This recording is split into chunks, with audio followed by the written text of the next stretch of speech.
Thanks for staying with us. Now, Parliament has given government the approval to spend 293 billion Ghana cedis for the 2025 fiscal year. This was after Parliament passed the 2025 Appropriation Bill at midnight. This will give the Finance Minister the legal backing to withdraw the amount from the Consolidated Fund and other public funds to spend for the 2025 fiscal year. This legislation sets the framework for government expenditure, ensuring resources are allocated to key sectors of the economy.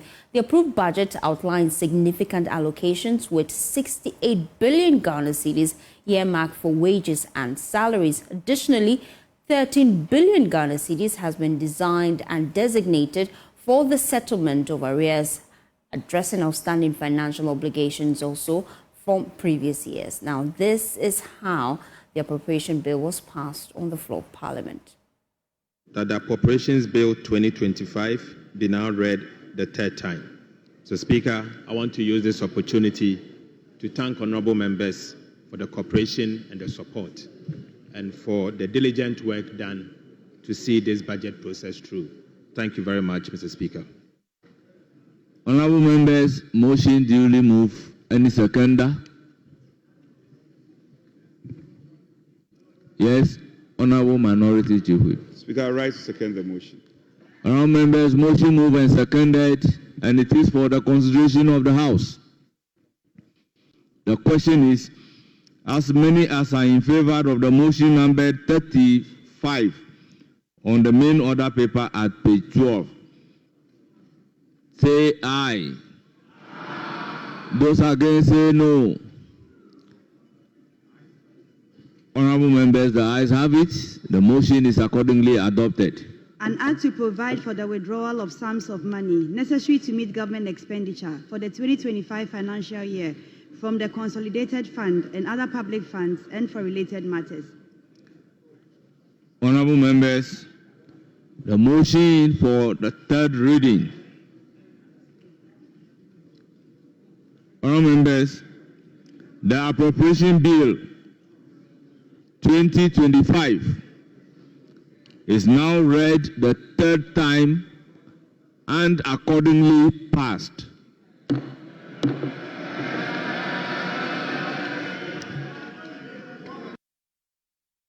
Well, Parliament on Friday also passed the Ghana Gold Board Bill 2025 by a majority decision. The exercise was held without the minority MPs who boycotted the proceedings, and that allocated some 4.5 billion Ghana cedis from the 2025 budget to the board. Now, their action was in response to the First Deputy Speaker, Bernard Ahiafo, disregarding their request to reconvene at 10 a.m. Saturday to discuss the bill after passing the 2025 Appropriation Bill.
While the bill seeks to regulate the gold industry, enhance transparency and traceability, as well as boost financial earnings, well, the Gold Board will oversee gold purchase, sale and export, generating revenue to stabilize the cedi.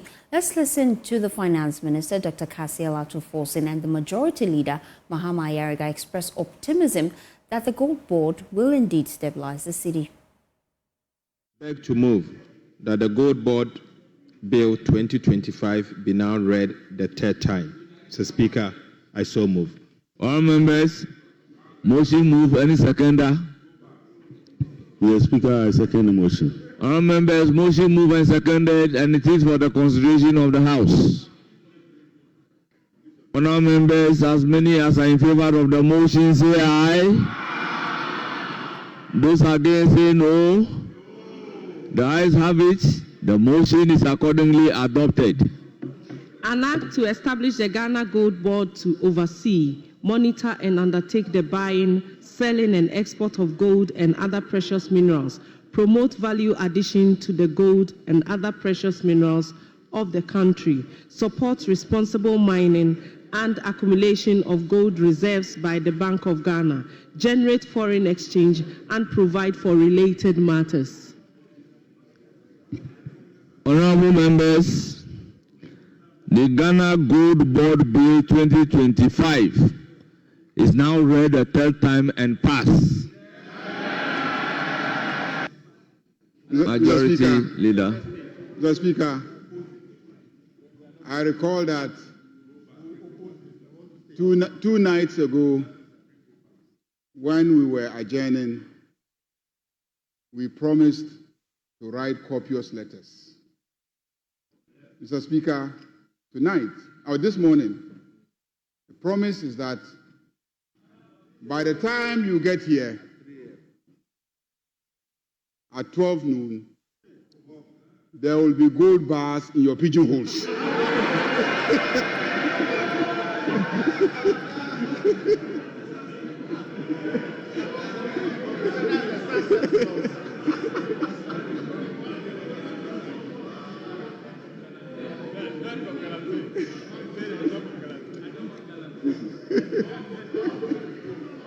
Mr. Speaker, I want to thank honorable members. As you will all recall, it was a major campaign promise of the National Democratic Congress to establish the Gold Board as a medium of buying gold, trading in gold, earning foreign currency, and stabilizing the cedi. Mr. Speaker, this is a landmark legislation. And those of us who have sat through the night to this morning to pass this historic legislation should be proud of ourselves. That we have vindicated the trust and confidence that Ghanaians repose in us. Away from Parliament, let's head to the Ashanti region, where the New Patriotic Party has urged government to establish a seed fund to provide financial support for traders who have been severely impacted by the devastating fire at Edum PZ area in Kumasi. Now, during a visit to the scene, the General Secretary of the NPP, Justin Frimpong-Kodia, expressed deep concern for the affected traders, many of whom lost their livelihoods in the blaze. The party emphasized that an immediate intervention from government through a dedicated seed fund will help these traders rebuild their businesses and restore their economic stability. There's more in this report by Nana Boachi-Adom. The inferno, which occurred last Friday, left several businesses shuttered, displacing scores of traders and causing significant financial losses. The New Patriotic Party, led by General Secretary Justin Frimpong-Kodia, paid a visit to the scene to sympathize with the affected traders. Speaking to the press, Justin Frimpong-Kodia called on government to prioritize the creation of a seed fund to support the victims of the fire. There's a plea from us to the government, the NDC government led by His Excellency John Dramani Mahama, that just as similar calamity happened in Volta region and the government was able to raise a seed money of about 200 million Ghana cedis to support them, we are pleading on him to do a similar thing here by having a seed money for our market women and men in this place. There's one plea that they have also made, that they know government may have good intentions to construct the place for them. But we all know government processes. It may take time, maybe 1 year, 2 years, 3 years, even 4 years. But the market women and men themselves have agreed upon themselves that they can all come in and help. But all that they need from the government is give them the opportunity for them to raise the structure themselves. rather than government coming to lead the process to do it, and that will create another issue on its own. Meanwhile, the NPP has made a donation of 100,000 Ghana cedis to support the traders who are deeply saddened by the loss suffered. Today is exactly 1 week that the fire erupted in this place. We know our former flag bearer, Dr. Baumia, came here. We know several dignitaries will also be coming here.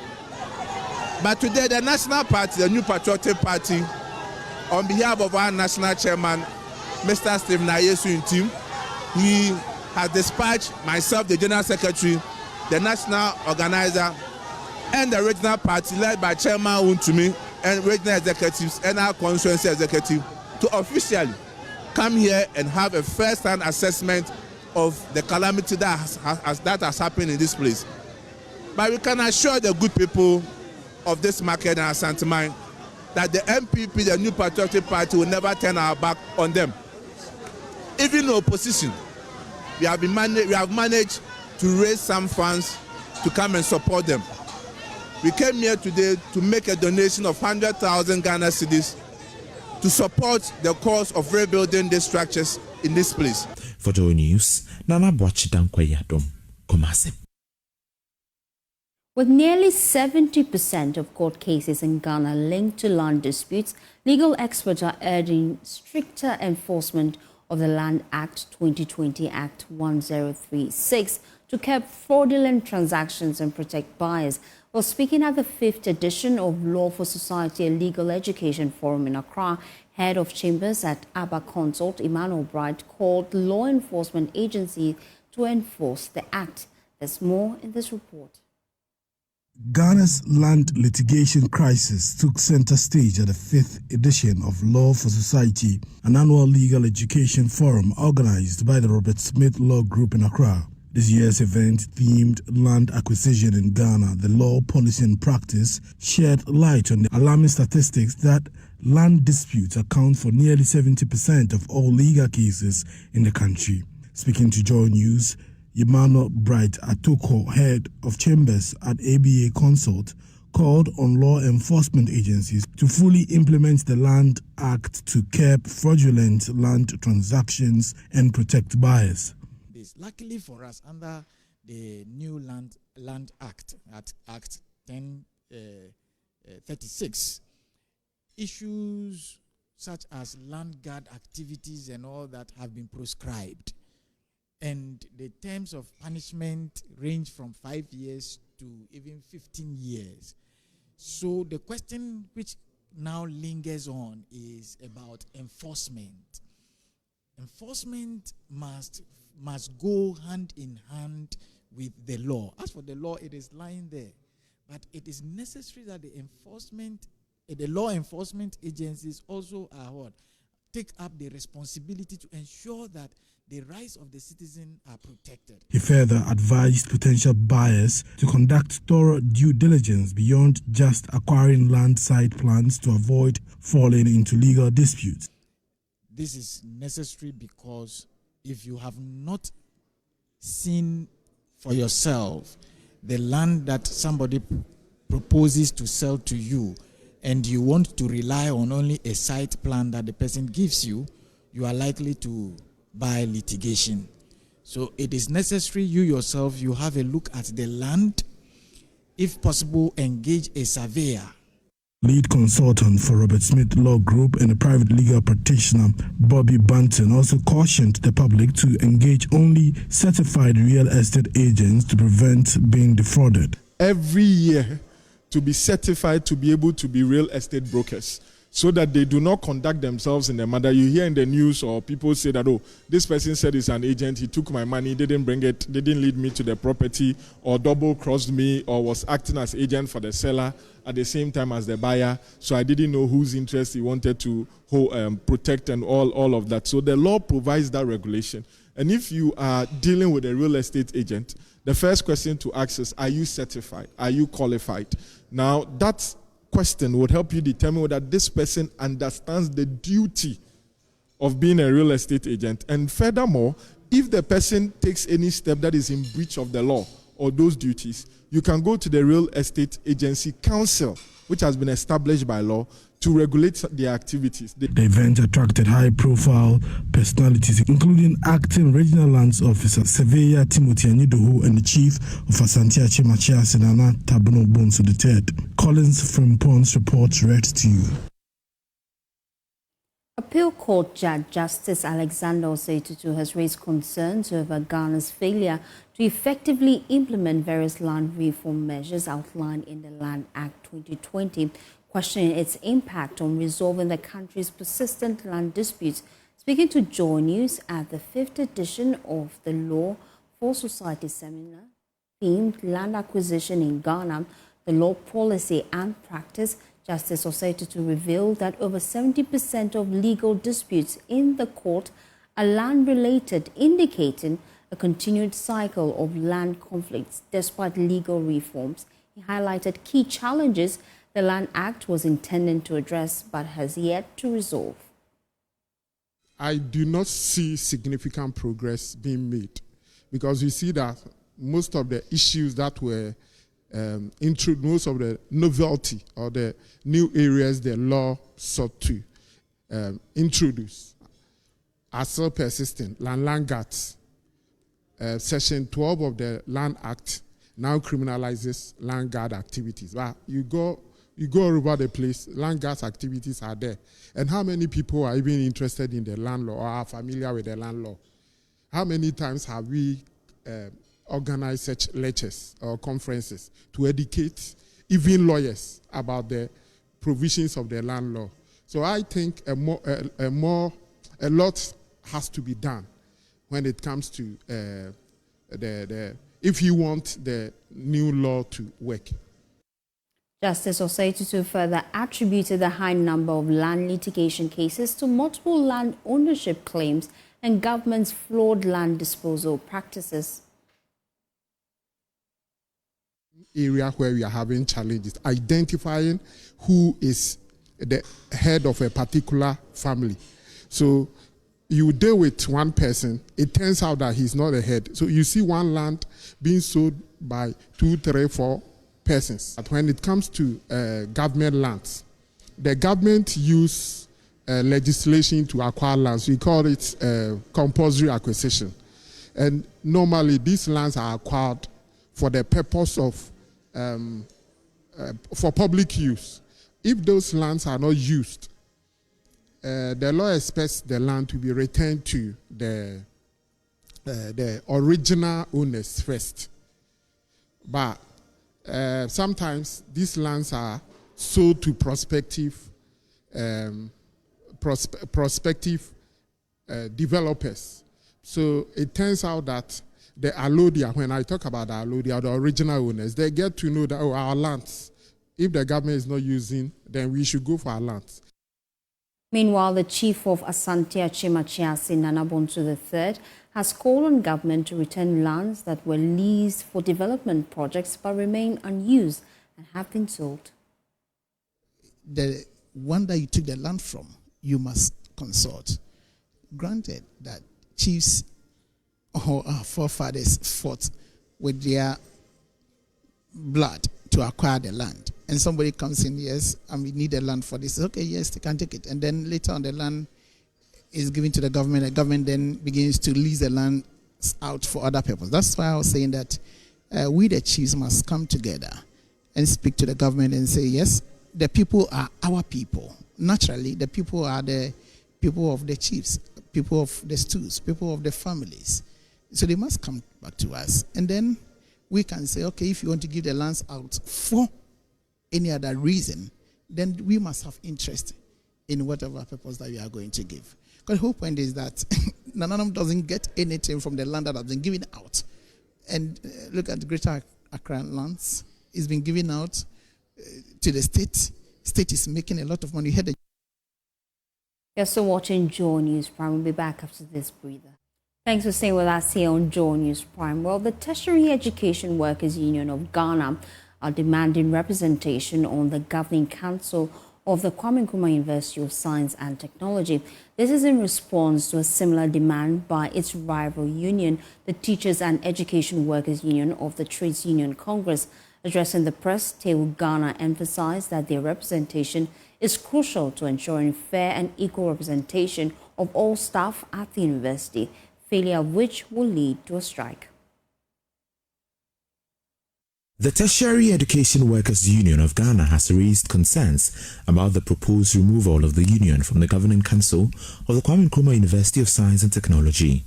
According to the union, there are some attempts to hand over its representation to rival group TUC, contrary to Section 7 of the Universities Act. Chairman of KNUST chapter of TU Ghana, Charles Arthur, says the representation of its rival group TUC will not reflect the diverse needs and concerns of the entire university staff. You have indicated that TUC, their registered name is Teachers and Educational Workers Union of TUC. And that is not what is in the law. What is in the law is Teachers and Education Workers Union. And if you look at it, it's like they are alike, but they are not the same. They are alike, they are not the same. So we are saying that the claims by TUC is false, it's misleading, and it must be disregarded by all stakeholders. So the right thing will be done. That when it comes to issue of labor representation, it is majority. Charles contends that the exclusion of TU Ghana from the University Council would undermine the role and interest of its members, particularly in decisions impacting the welfare of university staff. The union that leads us is Trade Union Congress. Why? Because it's the Trade Union Congress that has the majority of the members. So when it comes to issue of representation, ever since it has been the one with what? Majority of members. So we find it difficult to understand that why KNUST management did not want to use that usage and practices, which in fact is supported by law. Labor Regulation 207 LI 1833, Section 10. Is that clear? We have drew the attention of the university management, and it's our prayer that university management will bring this matter to the attention of the Chief Labor Officer. TU Ghana warns failure to address their grievances could result in a strike. Our fear is that now we don't know what is happening. Monday 24th, we were in the Ministry of Education. We couldn't see the minister. We were at the GTEC. We didn't see the GTEC Director General. Now, before then, we saw Registrar of the University. And we told him and we gave him our letter. He said he's going to discuss that with the Vice Chancellor. As we speak, we don't know what is happening now.